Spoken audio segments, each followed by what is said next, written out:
Well, howdy ho there, folks. How are you doing? Hopefully you're doing absolutely peachy keen fantastic. I'm in a heck of a situation here.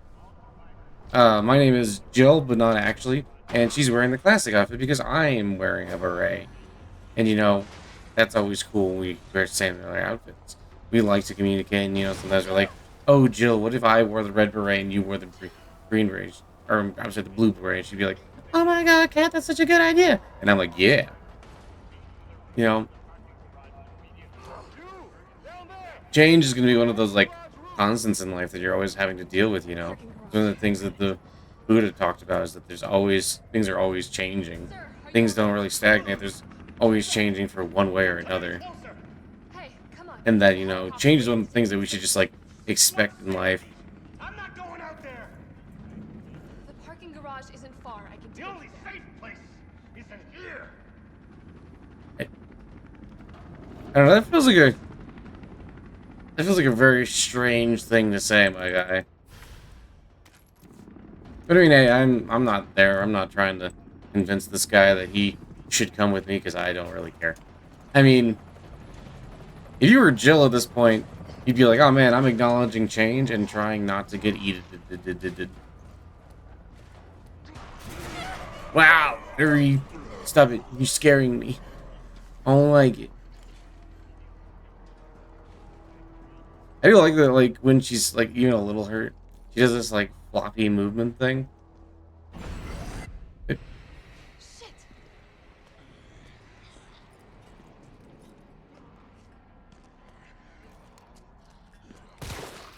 Ooh, nice shot, Jill. Let's go.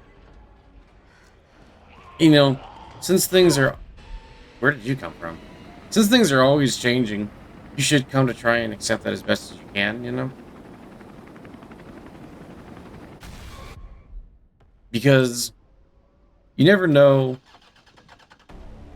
what's going to happen. But you can know Damn it! that you can have peace inside of yourself and focus on the joy within It's yourself my turn, and that connection bitch. to the Lord so that you can have that peace with you no matter what.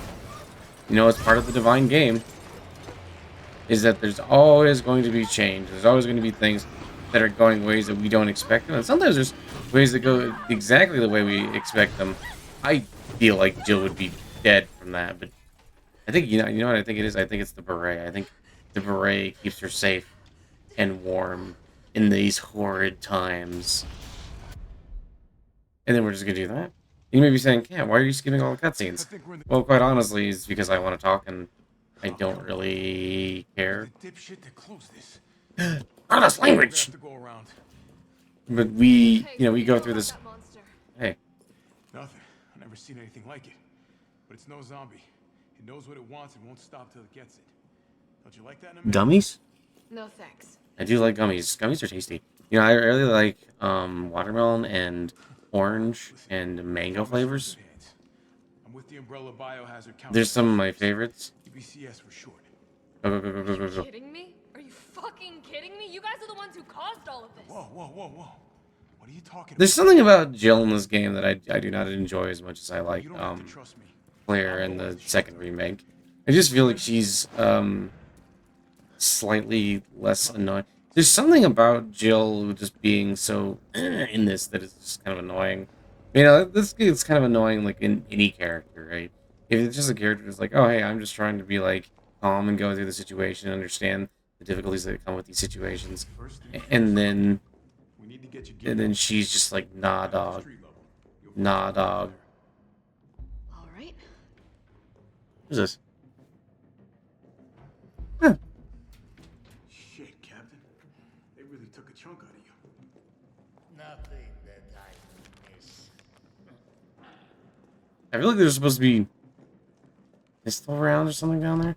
That's okay. We're not really gonna worry about that. For this video, we're just gonna go up there. We're just gonna get a really cool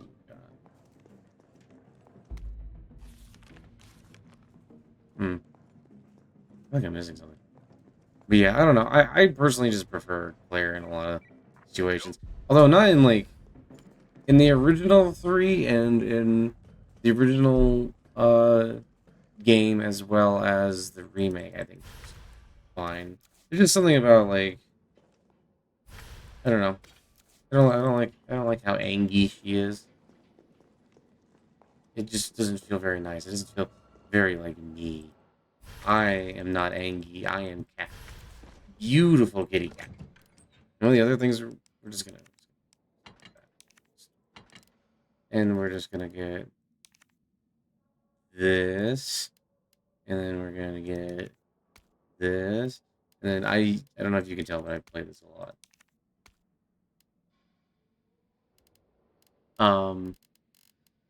We're gonna put this away. We're gonna put this away. We're gonna put this away. We're gonna put this away. Yeah, change is always going to be happening. You have very little control over that sort of thing. And it can be frustrating too because, you know, we all want to have the best for our possible. Oops, not what I wanted to do yet. We all want to have the best in our lives and things like that. We want to make sure that we're, doing the best for those around us. We want to make sure that our lives are happy, that we're not causing undue stress on anybody, and things like that. So sometimes it can be a bit infuriating, right? Because you're just like, oh man, I understand that change happens. Why do I have to go through it all the time, though? Why do I have to deal with all of this crazy stuff that's happening around me? Why can't things be steady? And it's like, well, part of this is because we cling to things the way they are, right? We cling to things the way they are, so when they end up changing, we end up suffering because we're like, well, it shouldn't be like that for me. It should be different. Or, I wanted to stay the way I've always had it and not have to deal with these new situations, especially if they're difficult and things like that.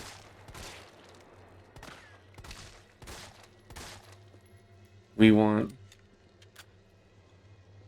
we ultimately want things to be easy. Please remain calm. I think we're way past please remain calm, lady. But hey, it's understandable. You're just trying to do your job.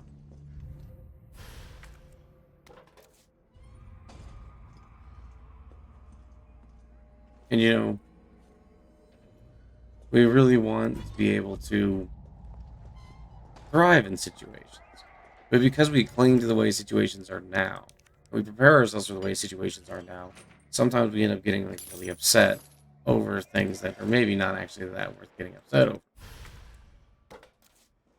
We tend to sit there and dwell on ideas like, well, why isn't the situation different? Why isn't it like this? Why isn't it like that? Why do we have to get used to change? But simply put, understanding that there is one internal constant, and that is, God. And that if we come back and we dwell in God, that's when we're going to dwell in things that, has that eternal bliss about it. We tend to look to other things, material things, to try and make ourselves feel better. We tend to, yes, I know. We tend to look to material things, and that's why we tend to think that uh, these things will solve. Maybe if we buy something new, maybe if we have a new product, if we have a new job. But it's like that old saying: wherever you go, there you go. If the problem is, in truth, our ignorance, or the fact that we're not experiencing reality in the most satisfying way, so we're perpetually going to be unsatisfied and want to come back and try to change the way we're interacting with reality, then you're going to be suffering, right? You're going to have these moments where like things should be better than they are, or you'll feel that they should be better than they are, and when they're not, we're going to have to ask ourselves, why can't we do things the way we want it? And what we often don't realize is that we tend to cling to things that make us happy. We tend to cling to uh, temporary situations. We tend to cling to our understanding as it is. Sometimes people are very reluctant to learn things because they think that they've come to understand it in a way that is most beneficial. So,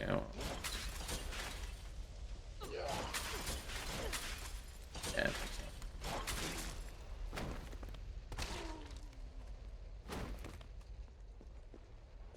Then we gotta go this way.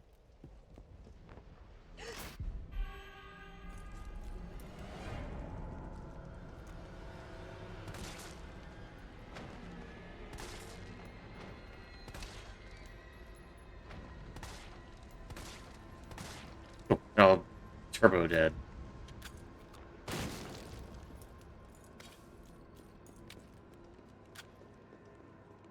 So one of the things that the Buddha advises us to do is to not cling to things, is to understand that not only do things change, but that it is the constant of those around us. Do not cling to them. Now, in some cases, this is as simple as being comfortable with the idea of change, realizing that things continue to move on at a certain rate. And then in other cases, this could go so far as to, really break apart and uh, try to understand what it is that is changing and why it is changing. Understand that, for instance, like we shouldn't cling to the body because the body will eventually die, and uh, that it is imperfect, that it is constantly, you know, disappointing us. Like one of the ways they attempted to, like the ancient monks would attempt to get over, like lust and longing, is to sit there and dwell on the body, dwell on what's inside the body. Not just what we might consider beautiful on the outside. There's also all this blood and, mucus and pus and all this other stuff that's on the inside of the body, and like, things like that. Now, I wouldn't necessarily say we need to do that. After all, enjoying certain parts of life is really good, and it can actually be a way to praise God. To understand that, you know, hey, this is a creation of God and we can have a really nice time with it. We don't have to immediately go towards the most negative end of things. But there is also simple truth that, God does dwell within all of us, and these material things are actually, in some essence, a part of a grander reality, that they are not the ultimate key to happiness. We should simply acknowledge them, accept them as they come and go. And that's part of one of the reasons meditation is so nice, is because the more you meditate, the more you realize that there is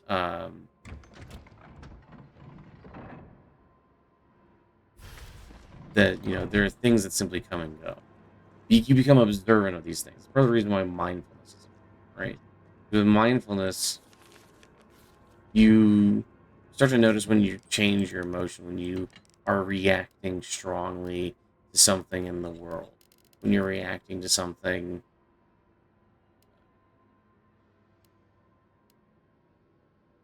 that is, maybe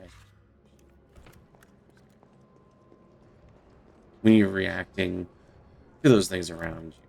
If you become more mindful of your feelings, you'll start to notice, oh, this is making me mad, or oh, I'm feeling like strongly towards this particular thing, or oh, I'm going out of my way to obtain this thing. And then you start to examine your motivations and examine why you're doing whatever you're doing. And that can be really good. You're part of the teachings of the Buddha in particular, and also of people like Ramakrishna and others, is to break the conditioning the world has on us. And the Buddha wouldn't necessarily say and then focus on God, but like Ramakrishna, Sri Ramakrishna would say that then what we want to do is we want to take all that focus, all that stuff that we have addressed towards the world, and we want to turn it around and have it face God instead. We want to uh, focus on that. You know, oh, you feel lust for something in the world, turn it into lust for God, turn it into a desire to obtain God. You know, like, oh, you're angry, you get angry at God in a sense, because you'll be like, oh God, I want to be past this. I want to, embrace you. You know, things like that. And this stuff, there's there is, and once we once we get past this stuff, we'll start to realize. Oh, I thought there was a guy there. It's not. We can start to realize how silly we are, how attached to the wrong things we are, how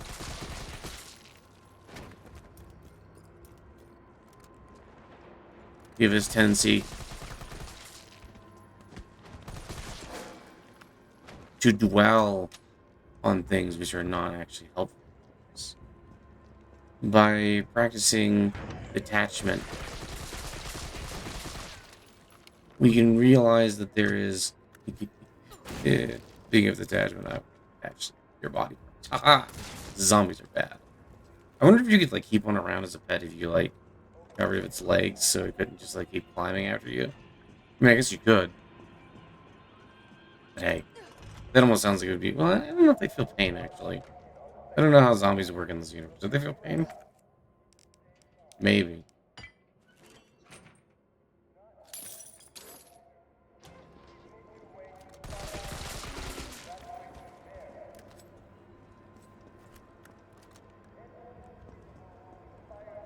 Hmm. Thanks for that. For that. There you go. Oh, okay.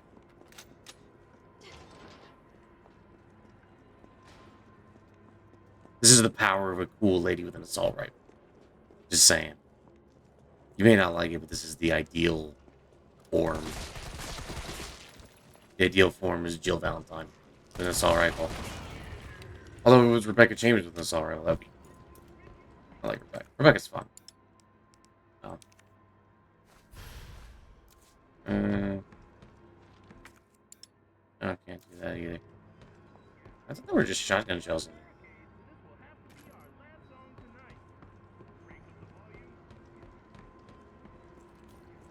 You know, I'm gonna go get back into this away. You know, try not to get too attached to them. Try to understand their impermanence, the impermanence of these things around us. And how, it's okay to be a bit excited for a video game or to, like want to go see your friends and hang out. But remember that if those things change, it's not the proper response to get very upset. And maybe you'll feel upset. If you feel upset, rather than allowing that to control you and allowing that to kind of control the way your mind is interacting with the things around it, instead, you should remember that things change and that in time this too will pass. Your negative emotions will pass. But give it a bit of time.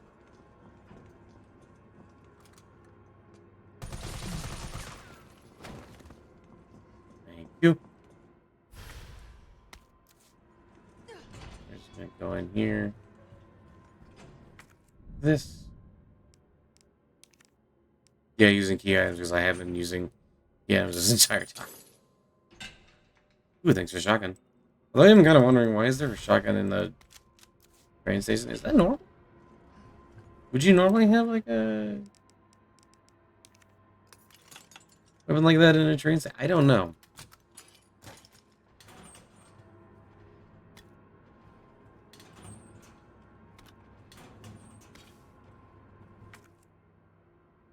And we were all stocked up again. One very useful technique for this, by the way, is to uh,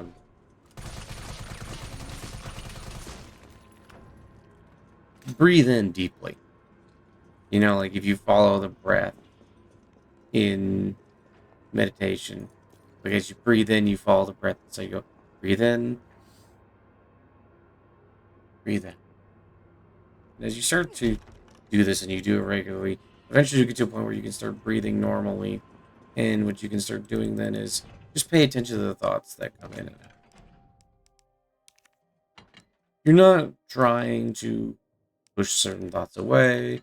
You're not trying to encourage certain thoughts.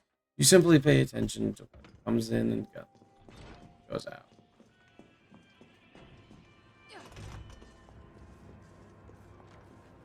And as you do so, you're going to realize that, say, you're going to give yourself a idea like, okay, I'm only going to focus on my breathing right now. I'm not going to think about anything else. Or, you know, maybe you're doing it from a bhakti sense. You'll be like, okay, I'm only going to think about God right now. That's it. And like for like now and for like 30 minutes. Or, you know, some cases, it's as little as 5 minutes. There. You're going to sit there and you're going to try to dwell on God. And what you're going to find is that your mind is going to flow all over the place. That, Is someone in here? no, Jill, there totally isn't zombies everywhere. And there's no one there. I don't know what you're talking about.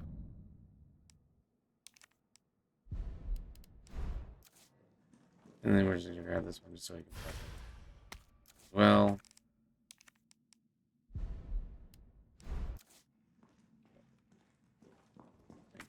is this the last one for the lock? I don't know if it is. And as you do this and as you make it more regular practice, you're going to find that it gets easier and easier to kind of separate yourself from those thoughts. And it's not necessarily going to be like overnight, you do it once or twice, and the next thing you know, it's all fine. You're going to have to take your time to really practice and to really go forward with this and to make sure that you're doing this with the right intentions. But just remember that this too will pass. Things change, and that's not a bad thing. That a bad situation and a good situation are both going to change over time. What you should do is do your best to remain constant. If you believe in God, and you should believe in God, I think, but you know, hey, that's between you and others. Anyway, focus on God. Focus on the glory and the delight that the Lord brings into your life. And chase after the Lord. Anytime there's something that pops up, go back to God. If you're not so comfortable with that, remember that you can dwell within, and that you can look at these problems as they come up, and know that they too will pass. Become non-attached to them. Allow these things to come and go as they will, and as they please. Not a mean Jimmy Dean. Anyway, I just wanted to share that kind of stuff with you because that's just what I've been thinking about lately, and I hope that you all find it interesting, and I hope you all have an absolutely wonderful day. I hope you know that I love you and God loves you, and bye-bye, love you, bye. Everyone, bye. Also, Jill says bye as well. She says gun bye, gun bye, gun bye, gun bye, gun bye. Gun bye! Okie dokie. Have a great one. I love you, God loves you, bye-bye, love you, bye. Jill loves you too, she says. Bang.